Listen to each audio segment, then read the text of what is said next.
My stepbrother Felix and I hated each other purely and utterly. Our hatred had begun the moment his father married my mother. The year that should have marked love instead marked war. He smeared my reputation in the press.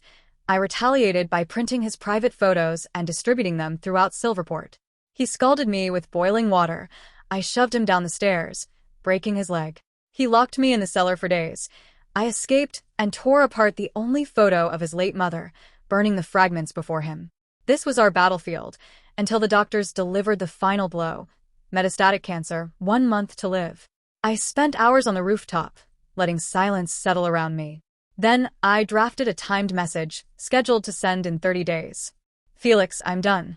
I'm checking out early. If you want the last laugh, come sign the donation consent for my body. That afternoon, a woman appeared at my door, Serafina Hale. She wore a white dress so pristine it seemed unreal, untouched by dust or care. Felix says you're like your mother. Sickening, she said, voice sharp. Her face was angelic, and I laughed. Perfect. Just the kind of distraction I needed for my final days. Serafina lifted a hand, brushing a lock of hair behind her ear.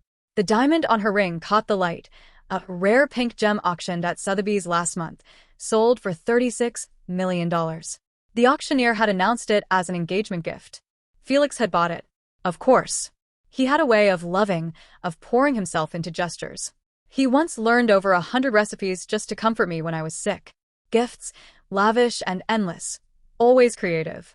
A memory surged, bitter and sharp, slicing through my walls of hate.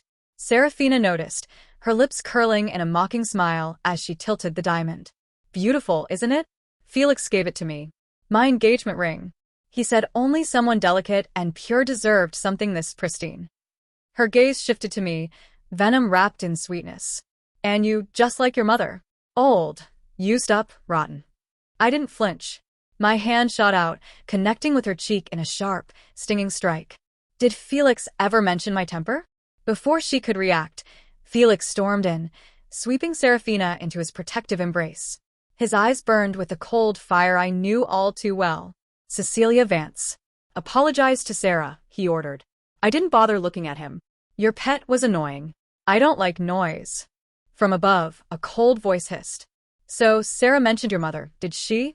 Was she wrong? She was nothing but a whore in my father's bed. 10 years of mutual destruction had taught Felix exactly where to strike. My mother, who had thrown herself into the sea a year ago, was still the knife in my heart. I looked up, a slow smile forming. While he comforted Serafina, I moved. I grabbed his jaw, pried his mouth open, and shoved a crumpled napkin down his throat, following it with scalding coffee to make sure it went down. I told you, I hissed. My mother was not a homewrecker. Your father forced her into it, he shot back. Coffee and blood mixed down his jaw. Serafina gasped, but Felix only pushed forward, eyes hard. Cecilia, you're a terrible liar. My mother's body wasn't even cold before yours was in my father's bed. His voice rose, venom pouring out. I saw it myself. She took the chance and seized it. And you, Cecilia Vance, he spat, carry the same filth in your veins. The truth had no power over him. Hate blinded him completely. He released Serafina and advanced. Apologize. Last chance. I tilted my head back, smile unwavering. In your dreams. Felix nodded, expression blank, eyes dark. Fine. Just fine. He turned, arm around Serafina, and left. Less than 30 minutes later, men in black suits stormed in. Silent, precise, trained eyes on me. Felix's security. They remembered what I could do when enraged. This time, I stayed seated, hugging my knees. Motionless. A cold observer. I sat there and watched the only place my mother and I had ever called home crumble into nothing. When the last man walked out, a heavy silence settled over the wreckage. Dust floated through the fading light slipping in from the broken window. A warm metallic surge climbed up my throat without warning. I bent forward as a bright splash of blood hit the floor. The red was startling against the ruined boards. I stared at it for a few seconds before wiping my lips with the back of my hand. Right. 1 month. The countdown had started. I stayed there for who knew how long, then eventually began sifting through the debris. Under an overturned coffee table, I found a crushed, damp pack of cigarettes. 1 stick survived.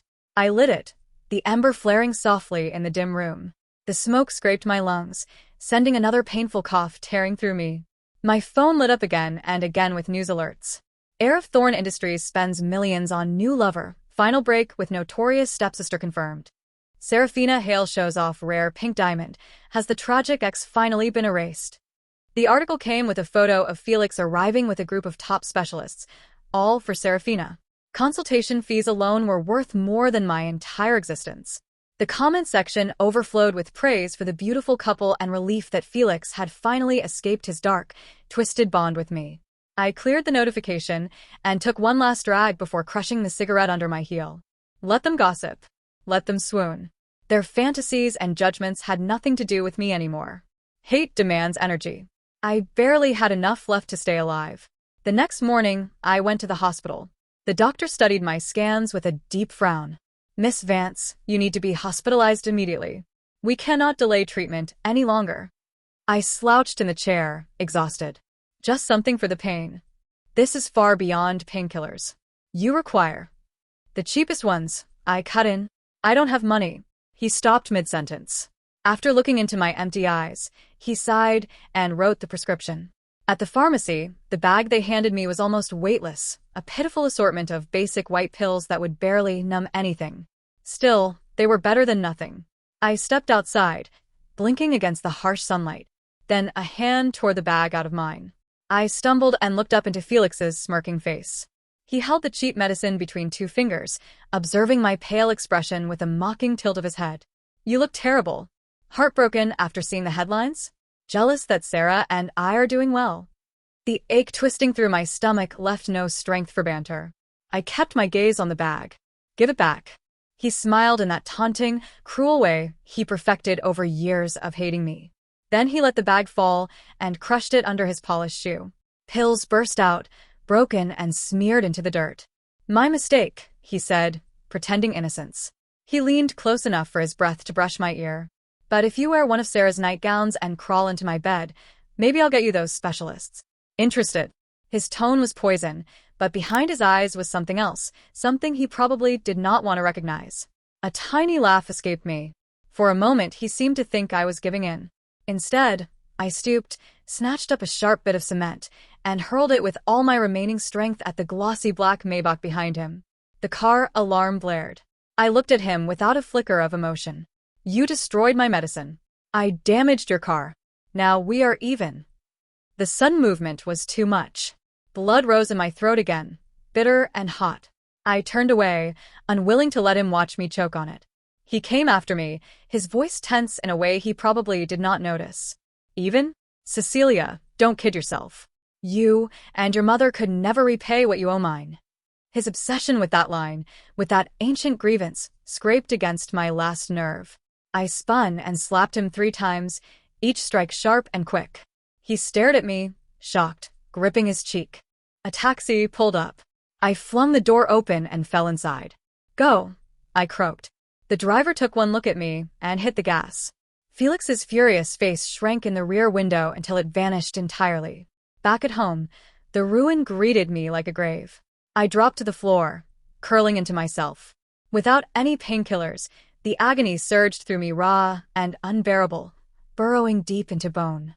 My vision doubled, then blurred so badly the room looked like it was melting. In the haze, memories seeped in. A warm afternoon years ago, before we became step-siblings. Felix was still just a boy then, sneaking out of school with a glass of iced lemonade in his hands. Cece, anything of mine is yours, he had said. And if anyone bullies you, they will deal with me first. That bright promise shattered as another memory flashed in its place, the Stark Memorial Hall, the portrait of his mother, the way he had stared at me with an anger so deep it seemed endless. You have her blood. You are just as filthy. The words stabbed into my heart, snuffing out the last faint ember of warmth. A new wave of pain slammed into me, and I leaned forward, coughing violently until more blood splattered on the floor. Fear prickled along my spine. The double vision, the weakness, the cold that sank in, all of it told me I was slipping. Maybe I would die in this corner. Maybe no one would know until the smell reached the neighbors. Would Felix feel vindicated? Triumphant? Relieved? Or would he? The thought drifted away. My consciousness began to unravel, fading like smoke. Just as I was about to black out entirely, my phone buzzed, loud and sharp. The ringing refused to stop. With shaking hands, I fumbled for it and stared at the number. Unknown. A faint, foolish spark of hope flickered inside me. Was it him? I answered, unable to speak, the taste of blood thick on my tongue. 2 seconds of silence. Then a voice I recognized instantly, slurred but smug. Cecilia? This is Serafina. Felix wanted me to tell you the bill for the car repairs will arrive tomorrow. She paused, then laughed softly. I heard you are buying the cheapest pills now. Must be hard being broke. If you can't pay, you can always do what your mother did. Open your legs. Someone will cover the cost. The line cut abruptly. The dial tone screamed in my ear. Her words sliced into my last fraying thread of calm. Clearly, she had not learned her previous lesson. She still dared to push me. A flare of hatred rose in my chest, burning brighter than the pain. I was dying anyway. Before my time ran out, she needed to learn a lesson, one sharp enough that she would never again use that pretty mouth to stain my mother's name. I knew exactly which hospital Serafina occupied. Felix had practically bought an entire VIP floor for her comfort. I slipped into a plain cleaner's uniform and blended in with the staff switching shifts. Pushing a cart of supplies, I kept my head down and moved with quiet purpose. A guard stepped in front of me. What are you doing? I lowered my voice until it rasped. Replacing the linens. Maybe it was the smell of disinfectant on me, or maybe my sickly complexion convinced him, but after a short glare he let me through. Inside, Serafina sat upright in bed, studying her bruised lip with a handheld mirror. When she heard the door and saw me step in, her eyes shrank to pinpoints. Her mouth opened, ready to scream. I struck first. With every ounce of strength I had left, I shoved her against a headboard, forced her jaw open, and poured a full bottle of industrial superglue into her mouth. MMPH. Her eyes bulged with terror. She fought like a trapped animal, scratching deep red lines into my arms, but the adhesive had already begun to harden. Her lips fused together. Her tongue stuck to her teeth. Her jaw locked. No matter how she tried, no real sound came out, only wet, panicked whimpers. I stepped back, watching the horror twist her beautiful features. A mouth like yours shouldn't be used, I said quietly. Then I turned and left. The moment I opened the door, I slammed into a solid figure. Felix. His gaze flicked over my face, then past me into the room. His expression darkened instantly. He pushed me aside and ran to Serafina. Sarah? I did not look back. I ran for the elevator. As soon as the door slid shut, I doubled over and coughed up another splash of blood. Whatever strength I had was gone. I knew Felix would not let this slide. With no money and nowhere safe left, I spent my last few bills on a single room in a cheap building that smelled of damp and decay. Unable to find me, Felix resorted to public fury. On his social media feed, he posted, "Reward, 10 million, for information leading to the capture of Cecilia Vance. She will answer for what she did." He even attached a photo of Serafina's sealed mouth and an official medical report. Silverport descended into chaos. Old gossip resurfaced, and my name became shorthand for madness. It did not take long before someone leaked my hiding place. The harassment began immediately. Crowds gathered outside the dilapidated building, phones aimed at my windows.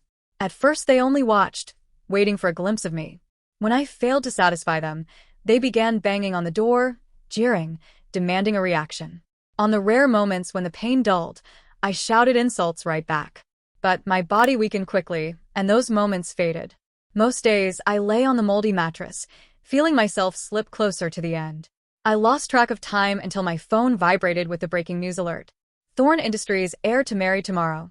The headline said, marked with a red breaking tag. Tomorrow. I stared at the date, and for the first time in days, my mind cleared. Tomorrow was when my scheduled message would send. I wondered if he would appreciate his wedding gift. The next day, the internet drowned in photos and videos of the ceremony. I sat against the cold wall, phone trembling in my hand as Felix slid a priceless pink diamond onto Serafina's finger. At the exact moment the ring touched her skin, my screen lit up. Message sent. The wedding reception glittered with champagne and false smiles. Felix stood at the center of it all, Serafina on his arm, her mouth finally healed after 3 surgeries.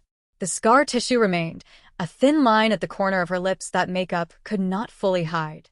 His phone buzzed in his pocket. He ignored it at first, but it buzzed again. And again. When he finally checked, his blood turned to ice.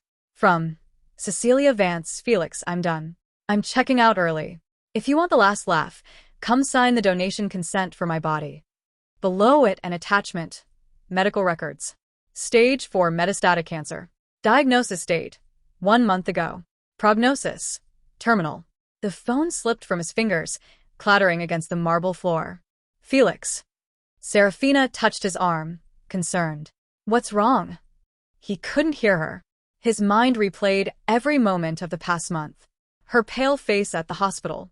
The cheap painkillers he had crushed. The way she had coughed, turning away so he wouldn't see. Blood. She had been coughing blood. I need to go, he said, his voice hollow. Go? Felix, it's our wedding. But he was already running. Felix tore through Silverport in his car, breaking every traffic law. The building where Cecilia had been hiding was surrounded by a dispersing crowd, their entertainment apparently over. He shoved through them, ignoring their shocked recognition, and climbed the stairs 3 at a time. The door to her room hung open, broken off its hinges by someone's cruelty. Inside, the air was thick with the smell of sickness and decay. She lay on the floor, not the bed, curled into herself like a child. Her skin had turned the color of old paper. Blood had dried in dark pools around her, and her breathing came in shallow, rattling gasps. Cecilia. His voice cracked. Her eyes opened, barely. When she saw him, something flickered across her face, too quick to read. Come. To watch me die? Each word cost her. He dropped to his knees beside her, hands hovering uselessly. Why didn't you tell me? A sound came from her throat, somewhere between a laugh and a sob. Would it have mattered? The question hit him like a physical blow. He thought of the medicine he had destroyed, the home he had demolished, the cruelty he had shown, all of it delivered with perfect precision. I'm calling an ambulance. Don't. Her hand shot out with surprising strength, gripping his wrist. Too late anyway. It's not too late. We can. Felix. She said his name the way she used to, before everything shattered. Soft. Almost fond. I'm already gone. This is just my body catching up. He looked at her properly then, seeing past his hatred for the first time in 10 years. She was 26 years old. She was dying. And he had spent her final month making sure she suffered. Your mother, Cecilia whispered, her eyes finding his. I didn't tear the photo because I hated her. His breath stopped. I tore it because it was the only thing you loved more than you hated me. Her lips trembled into something almost like a smile. Wanted you to feel what I felt every day. What you felt. Losing the only person who loved me. The truth of it settled over him like ash. Her mother had died by suicide a year ago, and he had spent that year calling her a whore. Cecilia I. But her eyes had already closed. Felix refused to leave her side at the hospital. Serafina called 17 times before he finally answered. The wedding night, Felix. Where are you? The hospital. A pause. Is it that woman? After what she did to me. She's dying, Sarah. Good. The word was a knife. Felix looked at Cecilia's unconscious form, tubes running into her thin arms, monitors beeping their steady warning. Go back to the reception, he said quietly. I'll call you later. Felix Thorne, if you don't come back right now. He hung up. The doctor found him there 3 hours later. Mr. Thorne, you're her emergency contact. No. But I'm her stepbrother. The doctor's expression shifted, recognition, and something like pity crossing his features. Everyone in Silverport knew their story. She has days, perhaps a week if we're fortunate. The cancer has spread everywhere. There's nothing more we can do except manage her pain. Then manage it, whatever it costs. Mr. Thorne, she specifically refused. I don't care what she refused. Give her the best care you have. After the doctor left, Felix sat in the chair beside her bed and pulled out his phone. He opened the folder he had never been able to delete, the one marked with a date from 10 years ago. The photos were from the day before his father married her mother. Felix, age 16, standing with a shy Cecilia at the summer house. In one photo, he had his arm around her shoulders. In another, she was laughing at something he said, her eyes bright with uncomplicated happiness. He had loved her then, purely, completely, in the way only first love can burn. Then his mother died 3 days later, sudden and terrible, and his father married Cecilia's mother within a month. The rumors started immediately: affair, homewrecker, gold digger. Felix had believed them all.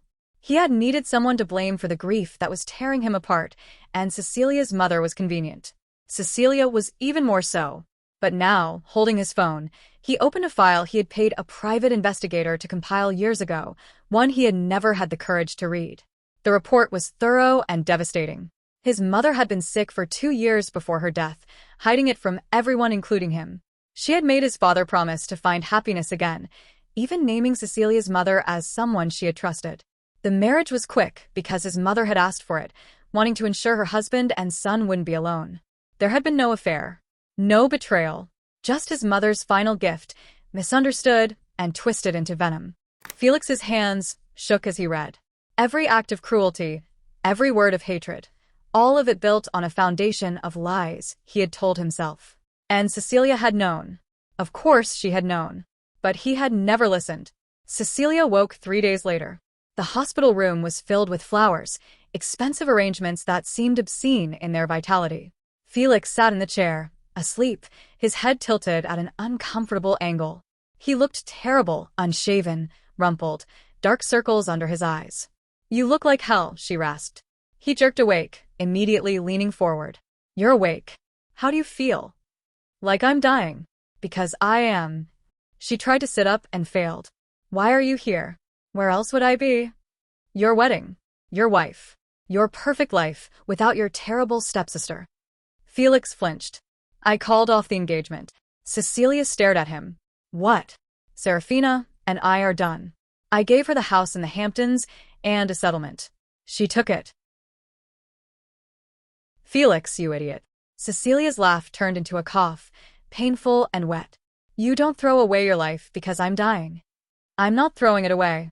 I'm fixing what I broke." He moved closer, his voice low and urgent. "Cecilia, I read the investigation report. About my mother, about yours. I know the truth." Her expression didn't change.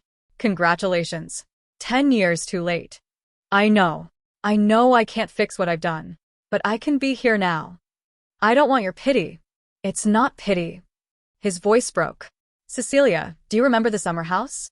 Before everything." Something flickered in her eyes. Pain, but not the physical kind. "I remember," she whispered. "I remember you promised me anything of yours was mine. It still is." "Liar." "I mean it. The company, the money, whatever time you have left, it's yours. Let me give you something better than hate." Cecilia turned her face away. "I don't know how to do anything else with you." "Then let me teach you." "Please. Let me try." For a long moment, she said nothing. Then, so quietly, he almost missed it. "Okay." The final week was gentle in a way their 10 years together had never been. Felix moved her to a private hospice overlooking the ocean. He read to her when she was too tired to focus on screens. He held her hand through the worst of the pain, talking about nothing and everything, memories from before the hatred, apologies for after. "Do you remember teaching me to make lemonade?" Cecilia asked one afternoon, her voice thin as paper. "You said it was too sour. You added half a cup more sugar. It was terrible." She smiled, the expression soft and true. "I drank the whole thing anyway." "I know. You always did that." "Did what?" "Protected me, even when I deserved your worst." Cecilia's hand squeezed his weakly. "Felix, I need to tell you something." "Anything." "I hated you. I really, truly hated you." She paused, gathering strength. "But underneath all of it, I never stopped loving you too.